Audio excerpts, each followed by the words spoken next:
लोग देखे थे, एक तरह से हम लोग जो फंक्शन चैप्टर पढ़े थे उसी का एक रिपीटेशन यहाँ हुआ था। फंक्शन चैप्टर में हम लोग ये देखे थे कि कोई भी function y is equal to f x geometrically कैसे रिप्रेजेंट कर सकते हैं, है ना, जहाँ डोमेन रेंज हम लोग ज्योमेट्रिकली निकालना सीखे थे। ठीक है, फंक्शन को देख करके। अभी हम लोग उसी के आगे की बात कर रहे हैं, उसी का एक एक्सटेंशन के तौर पे देख रहे हैं, कॉम्प्लेक्स नंबर की ज्योमेट्री के तौर पे। ठीक है, हम लोग स्ट्रेट लाइन की बात किए थे, स्ट्रेट लाइन का इक्वेशन फाइंड करना था ना। ठीक है, हम लोग देखे थे कि लीनियर इक्वेशन यानी x का पावर 1 y का पावर 1, जिस इक्वेशन में ये दो वेरिएबल होगा हम लोग उस इक्वेशन को लीनियर इक्वेशन कहते हैं, राइट।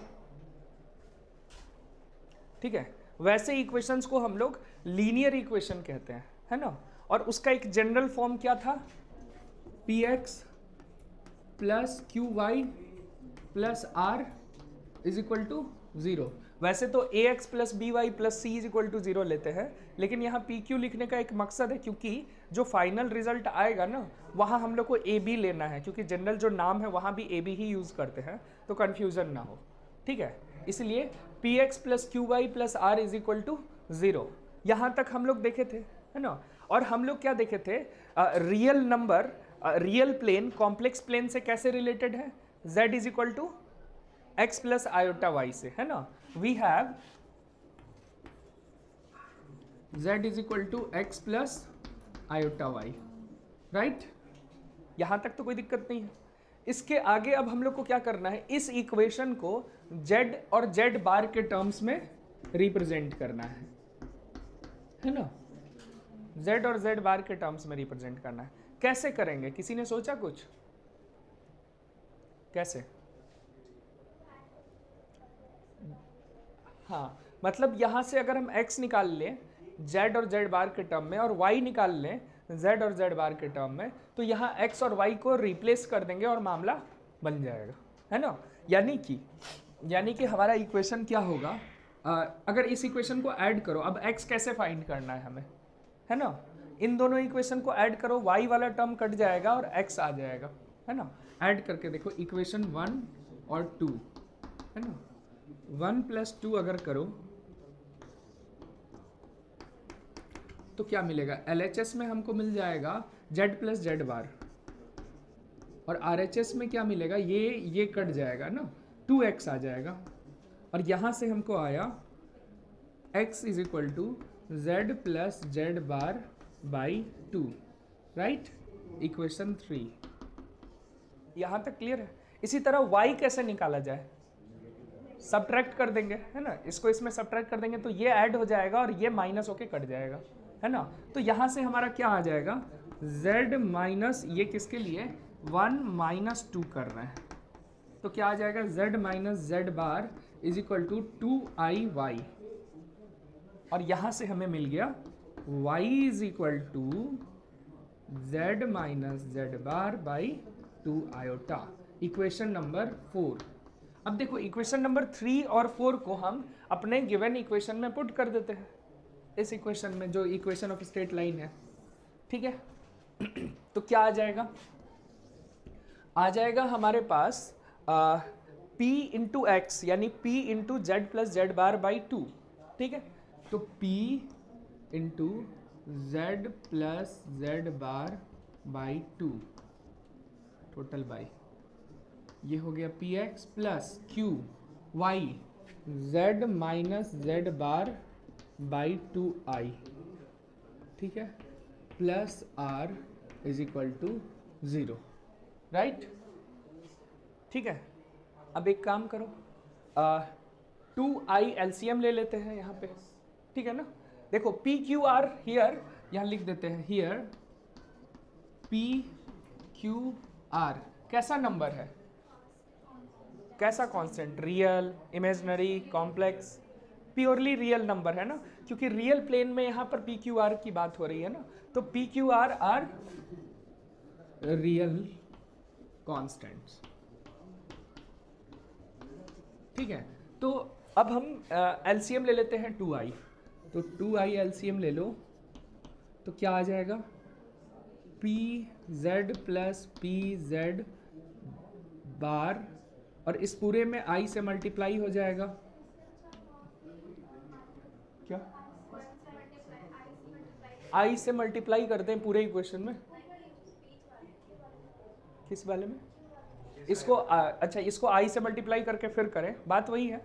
दोनों में अगर उससे भी करते हैं कोई दिक्कत नहीं है, सेम ही चीज़ आएगा। देखो, इसको हम i बाई आई से यहीं पे मल्टीप्लाई एंड डिवाइड कर देते हैं, ठीक है। तो ऊपर में i आ गया और नीचे i स्क्वायर यहाँ माइनस बना देगा, तो यहाँ p z plus z bar by 2 आ जाएगा, और यहाँ minus q I Z minus I Z bar by 2 आ जाएगा प्लस r, यही है ना। और आप फिर 2 LCM लेंगे, 2 LCM लेंगे तो यहाँ पे आ जाएगा PZ, 2 LCM में सबसे नीचे 2 होगा और उस साइड चला जाएगा, तो 0 इंटू 2 खत्म हो जाएगा डिनोमिनेटर, तो मैं न्यूमिनेटर लिख रहा हूँ PZ plus PZ bar minus Q iota Z plus Q iota Z bar और plus 2R is equal to 0, ठीक है, क्लियर। अच्छा, अब एक चीज करते हैं, z वाले सबको एक जगह लिखते हैं और z बार वाले सबको एक जगह करते हैं। तो pz, और कहाँ z है, qiz, तो इसमें से z कॉमन निकल जाएगा और अंदर क्या बचेगा, p प्लस आयोटा माइनस ना, माइनस आयोटा q, ठीक है, यही होगा। प्लस z बार कॉमन निकाल लेते हैं, तो p plus iota q, p plus iota q plus 2r is equal to 0। Interesting, कुछ पैटर्न नज़र आ रहा है। ये कॉम्प्लेक्स नंबर है जिसका कॉन्जुगेट ये है, या फिर इसका कॉन्जुगेट ये है ना। तो जनरल रिप्रेजेंटेशन में कैसे रिप्रेजेंट करते हैं, इसको कोई नंबर, कोई कॉम्प्लेक्स नंबर a मान लिया जाता है, तो ये बन जाता है a बार, क्योंकि आमतौर पे जो हम लोग मानते चले हैं, प्लस वाले को मानते हैं और माइनस वाले को उसका कॉन्जुगेट कहने की आदत है, इसीलिए इसको a माना गया। Let p plus iota q is equal to a, ठीक है। तो हमारे पास इक्वेशन क्या आ जाएगा, z into a bar, complex number का बार, ठीक, plus z bar into a plus 2r is equal to 0। और ये जो इक्वेशन है ये क्या है, equation of straight line in complex form, this is called equation of straight line in complex form, right. यहां लिख देते हैं where a is equal to, where a is equal to p plus iota q। एक और चीज लिख लेना, and क्योंकि a के अलावा z तो हमें पता है क्या, x plus iota y variable है, एक और कांस्टेंट है r ना, तो r हमको लिखना पड़ेगा रियल कांस्टेंट है, क्योंकि r रियल कांस्टेंट है ना, यहाँ भी मेंशन कर देते हैं r रियल कांस्टेंट, ठीक है। क्योंकि अभी हम लोग इसका एक और फॉर्म देखेंगे जिसमें ना यहाँ पे इमेजनरी वाला नंबर आ जाता है, तो कब इमेजनरी है कब रियल है कंफ्यूज ना हो, इसीलिए यहाँ पे मेंशन कर देना है आर यहाँ पे रियल नंबर है। कोई क्वेश्चन को ऐसे भी यहाँ से इस इक्वेशन को सॉल्व कर सकता था जैसे पहले कर रहे थे, यहाँ आई बाई आई से मल्टीप्लाई नहीं करते, आई यहाँ पे रहता, एलसीएम लेते तो नीचे 2i आता, वो तो उधर चला जाता, लेकिन क्या होता यहाँ पे आई से मल्टीप्लाई हो जाता इस पूरे इक्वेशन में, है ना। और यहाँ आर आई आ जाता 2ri, और 2ri इक्वेशन में यहाँ आता तो ये रियल नहीं इमेजनरी आ जाता, है ना, प्योरली इमेजनरी नंबर आता। लेकिन तब क्या क्या बदलाव आता ना, तो इक्वेशन को यानी कि उस फॉर्मेट में भी लिखा जा सकता है जहाँ पे ये प्योर इमेजनरी नंबर हो, ठीक है। तो उस फॉर्मेट में लिखने का तरीका अब हम पूरा तो सॉल्व नहीं करेंगे, एक काम करते हैं यहीं पे ये वाला पार्ट, ये जो इक्वेशन है ना, इक्वेशन 5 था ना, 6 शायद नाम हो जाएगा, तो इक्वेशन 6 में टोटल में i से मल्टीप्लाई कर देते हैं, है ना। तो उसको दूसरे फॉर्मेट में ऐसा भी लिख सकते हैं 6 इंटू आई, तो क्या आ जाएगा देखो, तो z इंटू आई पी देखो यहाँ पे आई स्क्वायर क्यू बनेगा ना, आई स्क्वायर का वैल्यू -1, तो -1 इंटू माइनस प्लस क्यू बन जाएगा, है ना। तो आई पी प्लस क्यू, ठीक है। और यहाँ क्या बनेगा, प्लस जेड बार, और यहाँ क्या बनेगा, आई पी माइनस क्यू, है ना। तो आई पी माइनस क्यू, और उधर हो जाएगा +2 r i is equal to 0। ऐसा फॉर्मेट बन रहा है। एक काम करते हैं, यहाँ पे देखो माइनस को बाहर निकाल लेते हैं, तो इक्वेशन को थोड़ा और सजा के लिख लेते हैं, Z Q plus I P, ठीक है, और minus z bar Q minus I P, है ना। माइनस बाहर निकला तो ये माइनस और ये प्लस हो गया, ठीक है। और यहाँ आ गया 2RI इज इक्वल टू 0, ठीक है। देखो इस बार भी एक कांस्टेंट आया है और इसका ये कॉम्प्लेक्स कॉन्जुगेट है, क्योंकि वहाँ इस वाले टर्म को A माने थे ना, तो यहाँ भी करते हैं, इस बार A डैश बोल देते हैं, इसको A डैश बोल देते हैं, है ना। तो ये A डैश का बार हो जाएगा, ठीक है ना। या A नहीं करके चलो B बोल देते हैं, है ना।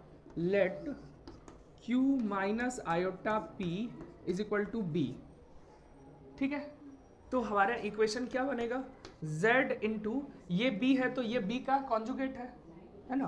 तो ये हो गया B कॉन्जुगेट, ठीक है, माइनस Z बार, और इसको हमने B नाम दिया है, और +2RI। इस फॉर्मेट में भी इक्वेशन लिखा हुआ होता है ना। लेकिन देखो यहाँ पर इस बार प्योर कांस्टेंट वाला जो टर्म है प्योर इमेजिनरी है, यहाँ पे माइनस है, यहाँ प्योर इमेजिनरी है। यहाँ प्लस होता तो यहाँ प्योर रियल आ रहा था, है ना, या फिर उसका वाइस वर्सा। समझ आ रहा है। Where B is equal to Q minus p i, बस नाम अलग है ना।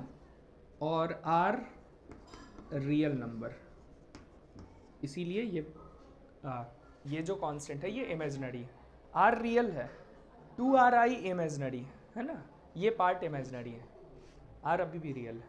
समझ आया। इक्वेशन कैसा है, इक्वेशन को एक बार देखो। इक्वेशन है Z हमारा जो वेरिएबल है, Z के टर्म्स में ही लिखना है, x प्लस आयोटा y, है ना। Z A bar plus Z bar A, समझ आ रहा है। एक का बार दूसरे पे नहीं बार, फिर दूसरे पे बार तो पहले वाले पे नहीं बार, दोनों का sum plus sum constant is equal to 0। इस फॉर्म में जब भी होगा तो हम क्या बोलेंगे, इक्वेशन ऑफ स्ट्रेट लाइन है। इस general form of straight line यही है। समझ आया, ठीक है। तो इतना नोट करो, फिर इधर वाला मिटाएंगे, इसी को लेकर के डील करेंगे, क्योंकि आमतौर पे इसी से सारा डील होता है। हम इसी को अगर A मान लें तो इसका conjugate Q plus I P हो जाएगा, दोनों एक दूसरे का कॉन्जुगेट होता है ना। ये इसका कॉन्जुगेट है और ये इसका कॉन्जुगेट है, दोनों एक दूसरे का कॉन्जुगेट होता है ना। हमने इसको B माना है, क्यों, क्योंकि यहाँ पर जिस फॉर्मेट में चला गया, जो एक स्टैंडर्ड फॉर्म हर जगह लिखा जाता है वो यही लिखा जाता है, इधर वाले को B माना जाता है, तो ये कॉन्जुगेट ऑफ B हो जाता है। समझ आया, बस वो नाम का फ़र्क है। ये स्टैंडर्ड फॉर्म है जिसको लोग यूज़ करते हैं सबसे ज़्यादा। ये नहीं, R रियल है, फिर से सब लोग सुन लो, R रियल है, ये टर्म इमेजिनरी है। लास्ट कांस्टेंट R तो हम लोग जहाँ माने थे स्टार्टिंग में वही है ना, px plus q y plus R is equal to 0। R real है अभी भी, ये टर्म इमेजिनरी हो गया I लगने की वजह से। समझ आया। अब स्लोप ऑफ लाइन की बात करते हैं, ठीक है। लाइन आ ही गया तो slope of line.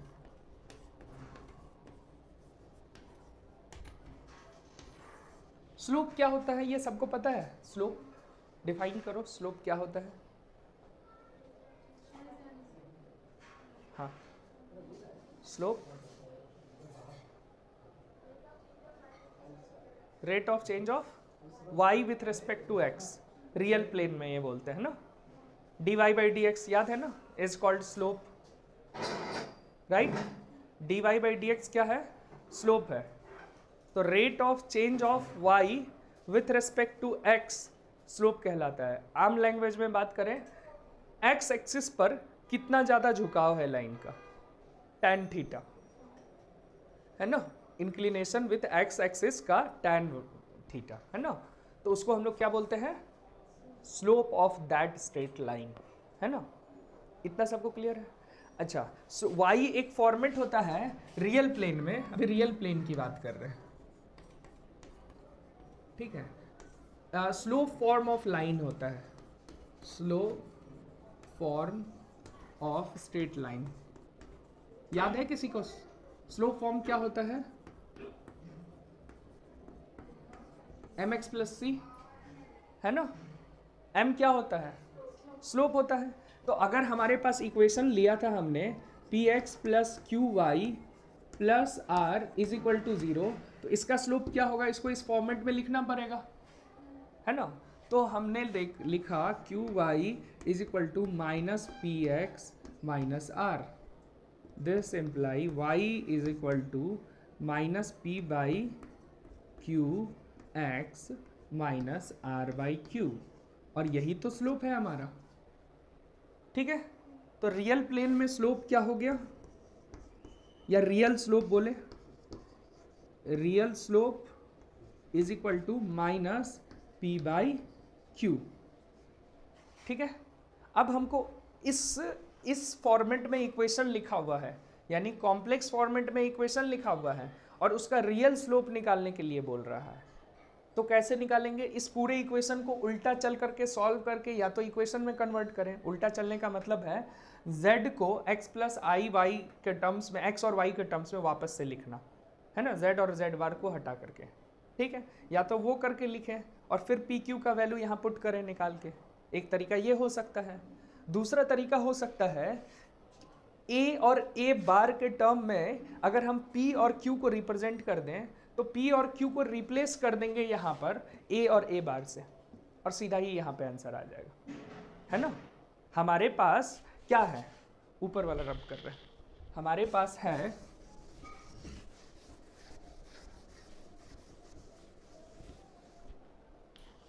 a is equal to p plus i q, a is equal to p plus iota q. तो a बार क्या है?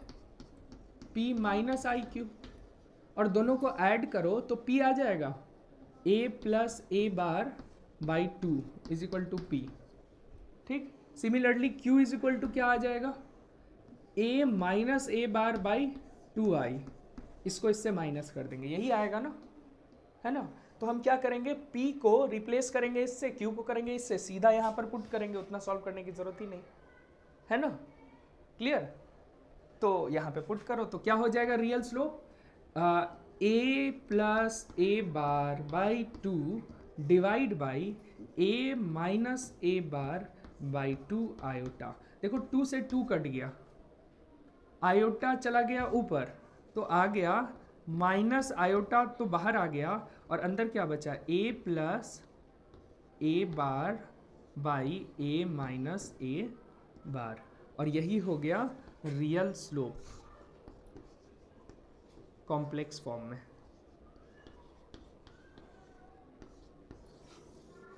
ठीक है? Real slope. चल अब जैसे हमने देखा रियल प्लेन, रियल स्लोप, अब उसी तरह रियल स्लोप क्या था ना, y is equal to M x plus C के फॉर्मेट में लिखा गया था, तो जो m था वो रियल स्लोप कहलाया था। उसी तरीके से कॉम्प्लेक्स प्लेन में इमेजिनरी या कॉम्प्लेक्स स्लोप को भी डिफाइन किया गया। कैसे? y को अलग कर लिए, बाकी सबको उधर कर लिए। इसी तरह इस इक्वेशन में z को इधर रखो, बाकी सबको उधर कर दो, तो जो z बार का जो कोफिशिएंट है ना, उसको हम लोग कहेंगे कॉम्प्लेक्स स्लोप, है ना? तो कॉम्प्लेक्स स्लोप क्या होगा?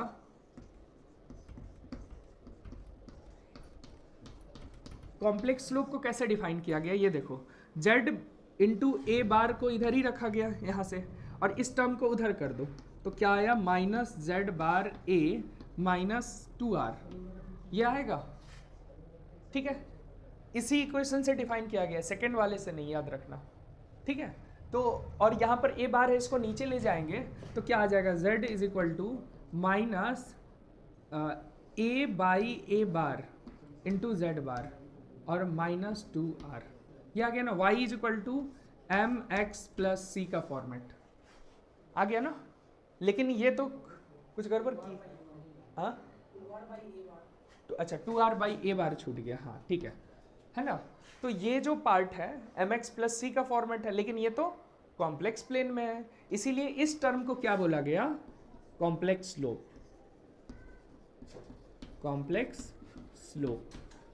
बस एक नाम दिया गया, ज्योमेट्रिकली आ रहा था, इसको एक नाम दे दिया गया, is equal to minus A by A bar. इसको भी नोट कर लो, ठीक है। लेकिन ये तो था इक्वेशन देख करके हमने स्लोप बनाया ना, है ना। अब दो गिवन पॉइंट दिया हुआ है, 2 पॉइंट दिया हुआ है और उसका स्लोप बताना है, ठीक है, उसकी भी बात करते हैं। हम लोग ये बात कर रहे थे, इस इक्वेशन से ये हम लोग स्लोप निकाले ना, लेकिन slope of line passing through 2 points की अगर बात करें, slope of line, slope of line passing through 2 points,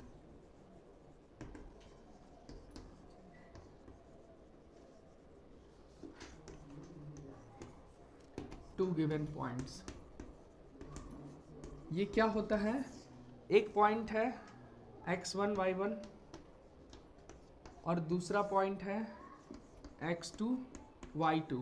इसका स्लोप क्या होता है, y2 minus y1 by x2 minus x1, याद है ना सबको, है ना। तो स्लोप क्या होता है, रियल स्लोप की बात करें तो y2 minus y1 by x2 minus x1 delta y by delta x, ठीक है, क्लियर है ना सबको, ये वाला याद है ना, हाँ। ये होता है रियल स्लोप। अब अगर कॉम्प्लेक्स स्लोप की बात करें तो हमको बोलना होगा ये z1 है और ये z2 है ना। और कॉम्प्लेक्स स्लोप क्या हो जाएगा, यहाँ पे कॉम्प्लेक्स स्लोप क्या हो जाएगा, z2 minus z1 by z2 bar minus z1 bar, compare करो, याद आ रहा है ना, z2 minus z1, z2 minus z1, देखो यहाँ भी x के जगह पर z बार है ना, ठीक है ना। तो जहाँ x है z2 minus z1 by z2 bar minus z1 bar, समझ आ रहा है ना, क्या नहीं आया। y is equal to M x plus c, x के जगह z बार है, जैसे कॉम्प्लेक्स स्लोप जैसे डिफाइंड है ना। तो x यानी कि z बार यानी कि x को रिप्रेजेंट कर रहा है, तो z2 बार x2 को रिप्रेजेंट करेगा, है ना, मतलब सिमिलर है, वो कुछ वैसा सिमिलर है, हूबहू सेम नहीं है, कुछ वैसा सिमिलर जैसे फिजिक्स में हम लोग टॉर्क में पढ़ते हैं, सारा का सारा वही चीज़ रिपीट करता है ना जनरलाइज्ड फॉर्म में, जो फोर्स वाले उसमें रिपीट करता है, फोर्स का conservation of momentum, conservation of angular momentum, एक ही चीज़ नहीं है ना, लेकिन हाँ वो इक्विवेलेंट जैसा कुछ है। टू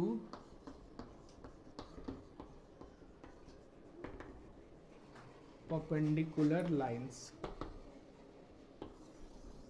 दो परपेंडिकुलर लाइन, ठीक है, मान लो एक लाइन ये है, दूसरा लाइन ये है, और ये पॉइंट z1 है, z2 है, z3 है, z4 है और 90 डिग्री पे मीट कर रहा है। कॉम्प्लेक्स प्लेन में बात करें, रियल प्लेन में पता है ना परपेंडिकुलर लाइन के स्लोप का प्रोडक्ट -1 होता है, ये पता है।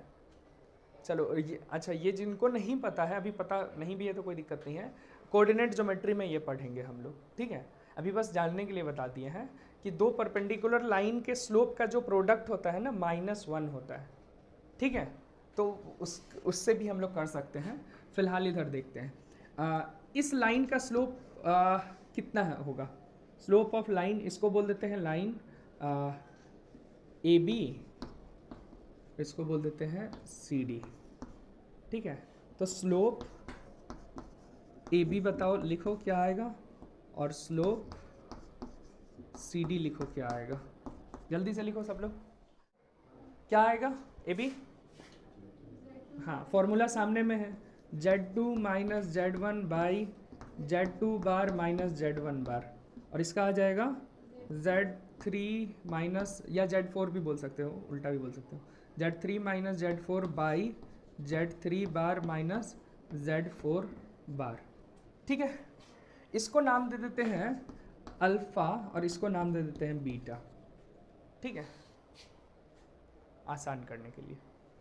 ठीक है, अब ये देखो, एक चीज पढ़े थे हम लोग सेकेंड या थर्ड लास्ट क्लास में, रोटेशन थ्योरम, याद है? रोटेशन थ्योरम क्या कहता है कि दो लाइन के बीच अगर एंगल थीटा है तो एक लाइन के दोनों के बीच सर्टेन रिलेशन एग्जिस्ट करता है ना? रोटेशनल थ्योरम जिसको हमने नाम दिया था, है ना? तो उसको हम लोग यूज करने जा रहे हैं। ठीक है, तो ये क्या कहता है, ए बी वेक्टर एक लाइन ये, और दूसरा सी डी वेक्टर या डी सी वेक्टर, है ना? दूसरा है d c vector, c d vector. ठीक है, अगर इस ए बी वेक्टर को रोटेट करो 90 डिग्री से तो सी डी वेक्टर आ जाना चाहिए, है ना? तो यानी कि a b c d vector और ए बी वेक्टर के बीच क्या रिलेशन होगा, ए बी को देखो एंटी क्लॉकवाइज रोटेट करने पे सी डी आ रहा है ना? तो ए बी को एंटी क्लॉकवाइज अगर रोटेट करते हैं, इसका डी सी नाम दे दो क्योंकि ये रोटेट करेंगे तो बी सी पे आएगा, नहीं ठीक है, डी सी, ठीक है ना? ए बी इंटू ई का पावर फाइनल वेक्टर इंटू ई का power I pi by 2, 90 degree rotate कर, और नीचे दोनों का मॉड, यहाँ डी सी का मॉड और यहाँ ए बी का मॉड। यही रिलेशन था ना, रोटेशनल थ्योरम याद है ना? ठीक है ना? तो डी सी वेक्टर क्या कहलाएगा, डी सी हो जाएगा Z3 माइनस Z4 वेक्टर, या Z4 माइनस Z3, कुछ भी बोल सकते हैं। ठीक है, हाँ, क्योंकि डायरेक्शन का फर्क होगा ना, आप ऐसा रोटेट करो या ऐसा रोटेट करो। ठीक है, अच्छा चलो इसको ऐसा रोटेट किए हम। ठीक, तो इस वेक्टर को हम क्या नाम देंगे, Z3 माइनस Z4। ठीक है, Z3 माइनस Z4 बाई इसका मॉड, Z3 माइनस Z4 का मॉड।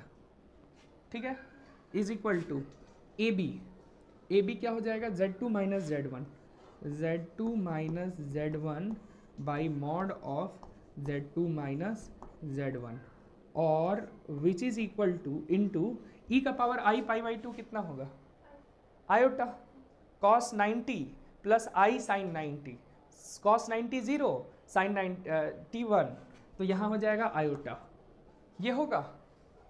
ठीक है, अब इस इक्वेशन को हमको इस फॉर्मेट में पहुंचाना है, ये हमारा टारगेट होगा।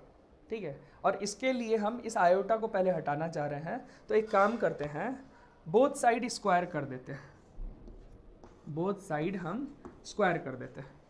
ठीक है, बोथ साइड स्क्वायर करो तो क्या आ जाएगा, करके देखो। Z2 माइनस Z1 है ना, यहाँ Z2 माइनस Z1 है, यहाँ Z3 माइनस Z4 है, इसको रहने देना, स्क्वायर करने की ज़रूरत नहीं है। इसको क्या करें कि हमको ये Z2 बार और Z1 बार आ जाए, ये सोचना है। ठीक है, तो नोमरेटर को हम अभी ऐसे ही रखते हैं। अगर देखा जाए, कौन आया भाई, Z3 माइनस Z4 का होल स्क्वायर ऐसा लिख सकते हैं यहाँ। ठीक है, और नीचे क्या हो जाएगा, mod of Z3 minus Z4 का होल स्क्वायर, और इज इक्वल टू माइनस आई का स्क्वायर माइनस 1 बन जाएगा। ठीक है, तो माइनस Z2 माइनस Z1 का whole square by mod of Z2 minus Z1 का होल स्क्वायर। ठीक है, अब एक फॉर्मूला पढ़े थे, मॉड ऑफ Z का square is equal to Z into Z bar, ये पढ़े थे ना, यहाँ पे लगा देते हैं। ठीक है, तो क्या आ जाएगा देखो, Z3 माइनस Z4 का होल स्क्वायर बाई क्या आ जाएगा, Z इंटू Z बार, यानी कि Z3 minus Z4 minus Z4, देखो Z के जगह पर Z3 माइनस Z4 है ना, तो यहाँ भी Z के जगह पर Z3 माइनस Z4 इंटू क्या हो जाएगा, Z3 माइनस Z4 का bar. Is equal to minus Z2 minus Z1 का whole square by Z2 minus Z1 into Z2 minus Z1 का बार, ये आ जाएगा। ठीक है, अब देखो ये एक टर्म इजीली कट गया है मेरा इधर दोनों साइड, और देखो क्या आया है Z3 minus Z4 by Z3 bar minus Z4 bar, याद है ना, अलग अलग दोनों पे बार हो जाएगा सीधा, है ना। एक और फॉर्मूला क्या है, Z1 माइनस या Z3 minus Z4 whole bar is equal to Z3 bar minus Z4 bar, याद है ना, कॉन्जुगेट की प्रॉपर्टी में ये हम लोग किए थे। तो इस फॉर्मूला को यूज करो, और हमारे पास और कुछ नहीं बल्कि देखो अल्फा और बीटा के बीच रिलेशन आ रहा है ना। RHS अगर बीटा है तो LHS माइनस अल्फा आ रहा है ना। तो हमारे पास रिलेशन क्या आया, alpha is equal to minus beta, किसके लिए, परपेंडिकुलर लाइन है तो, यानी दोनों का जो कॉम्प्लेक्स स्लोप है, बीटा को इधर ले आओ, ये इंपॉर्टेंट कंक्लूजन, दोनों का सम क्या आ रहा है, 0, यानी कि दो परपेंडिकुलर लाइन के कॉम्प्लेक्स स्लोप का सम 0 आता है। समझ आया, ये कंक्लूजन है हमारा परपेंडिकुलर, यानी कि परपेंडिकुलर लाइन, याद है ना कॉम्प्लेक्स इक्वेशन यहाँ आया था हमारा, है ना, इक्वेशन ऑफ लाइन। अब एक लाइन दे दिया, दूसरा लाइन दे दिया, आपको पता करना है दोनों परपेंडिकुलर है या नहीं। आप स्लोप लोप निकालने जाएंगे, रियल स्लोप से निकाल सकते हैं, वो उतना करने जाएंगे, उससे बेहतर क्या है, कॉम्प्लेक्स स्लोप निकालो, दोनों का कॉम्प्लेक्स स्लोप निकालो, दोनों को ऐड करो, 0 आ रहा है तो दोनों परपेंडिकुलर है, ठीक है, वरना नहीं है। समझ आ गया सबको, ये कंक्लूजन है, यहां से लिख लेना, पहले यहां नोट करो, उधर लिख दे रहे हैं।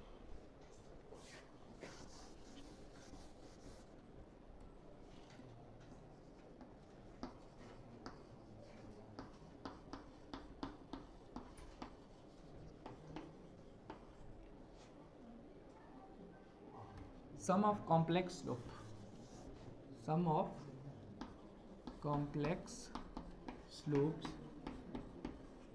of two